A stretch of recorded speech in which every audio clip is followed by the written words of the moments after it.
Good Wednesday morning, everyone. Our scripture for today is James 5:16. The King James says, "An effectual fervent prayer of a righteous man availeth much." Let me give it to you from the Amplified Bible. It says, "The heartfelt and persistent prayer of a righteous man, a believer, can accomplish much when put into action and made effective by God. It is dynamic and can have tremendous power." Today I ask you to join me in Genesis 18. The story is this. The Lord appeared unto Abraham while he was sitting at the entrance to his tent in the heat of the day. Abraham looked up and saw 3 men standing nearby. He welcomes them. He washes their feet. And the Bible gives great detail about the type of meal that he prepared for them. He was very intentional about being welcoming to them. One of them asked, "Where is your wife Sarah?" And he said, "She's there in the tent." Then he said, "I will surely return to you about this time next year, and Sarah, your wife, will have a son." Now, if you back up one chapter into chapter 17, you'll find that Abraham had already talked to God, and God had already made this promise to him. And Abraham laughed to himself because he was elderly. Now, this is the second time he's been given this promise. The scripture continues, "Sarah was listening at the entrance of the tent, which was behind him." Now you see, Abraham was 99 years old, and Sarah was 90. And Sarah laughed to herself as she thought, "I'm worn out, my husband is old, will I now have this pleasure?" Then the Lord said to Abraham, "Why did Sarah laugh and say, 'Will I really have a child now that I'm old?' Is anything too hard for the Lord? I will return to you at the appointed time next year, and Sarah will have a son." He's been given this promise now 3 times. Let me pause for a moment and encourage you. If there are things in your life where you feel God has made a promise to you, it's not happened, and it seems like it's too late for it to ever happen, don't give up. Don't ever doubt God. Nothing is too hard for him. Because you see, the Lord did visit Abraham a year later, and Sarah had a son. His name was Isaac. When the men that Abraham had welcomed got up to leave, they looked down the road towards Sodom and Gomorrah, and Abraham walked along with them to see them on their way. Then the Lord said, "The outcry against Sodom and Gomorrah is great, and their sin is grievous. I'm going to destroy them." Now, all of this has been interesting and fascinating to me as I studied the scripture. But I think this is a pivotal verse. It's verse 22. "The men turned away and went towards Sodom, but Abraham remained standing before the Lord." You see, there's something about this image that made me pause for a moment.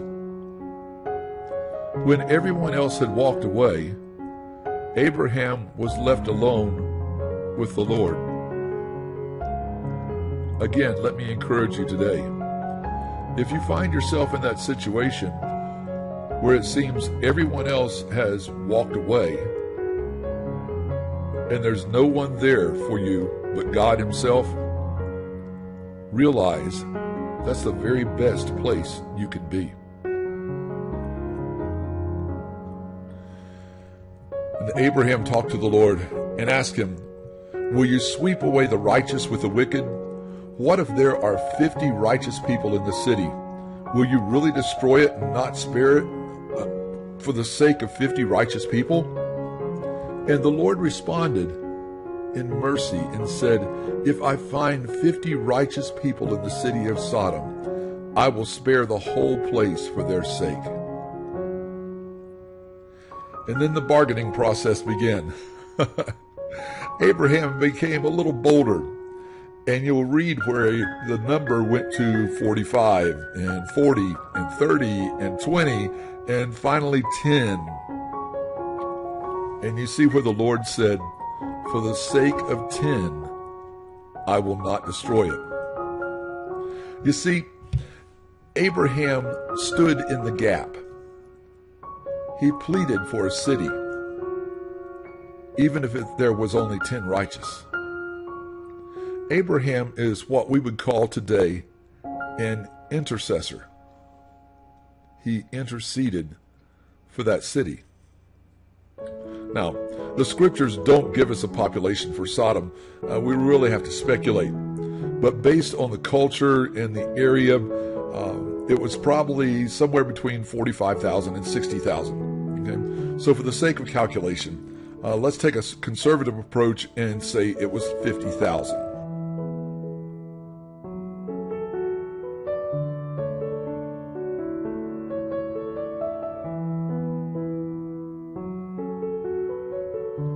Now, let's fast forward to today.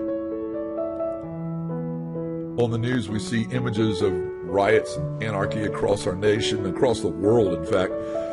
And it really frightens me when I read the scripture in Isaiah 5, where it says, woe to those who call evil good and good evil. You see, at this point in the scripture, the word woe implies imminent judgment. And then today I read the words of a friend who posted his own testimony. And he said this, I was alone today and complaining to God about all the lawless demonstrators, rioters, and looters when he gently whispered in my spirit and said, why don't you pray for them? He reminded me that no one is unredeemable. Saul of Tarsus was killing Christians, and Jesus paid him a personal visit and changed his life and purpose. Wouldn't it be wonderful if a revival broke out in the midst of this conflict? It will not be easy for me, but I'm going to start praying for every person I see in the news. Will you join me? With God, all things are possible. Pastor Ted talked about this very thing last week. My friend, Pastor Ted, we're calling us all, just like Abraham, to be intercessors. Remember that 0.02%? Well, this morning I decided to find out what the current population was in the United States, and the best estimate that I had was 328 million. 0.02% of that comes out to 65,600 people. Now, before you struggle with that number, let me tell you that that's about the size of Palm Harbor, Florida. Yeah, that's a whole city, a whole town. But spread across the entire nation, that's not very many people. So, when you see the news today, and you see a nation and indeed a world that is in turmoil, before you give up hope or you let your blood pressure go through the roof, remember these things. 1, God asked Abraham, is anything too hard for me? In Matthew 19, Jesus answered that question and said, with God, all things are possible. And that truth still resonates today. Number 2, be part of the 0.02%.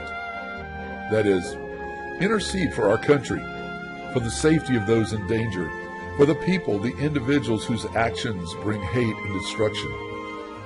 And number 3, remember James 5:16. The heartfelt and persistent prayer of a righteous man, a believer, can accomplish much when we put it into action and it's made effective by God. It is dynamic and can have tremendous power. So today, look for ways to be kind to one another. Let the love of Jesus shine through you. Have a wonderful day. God bless.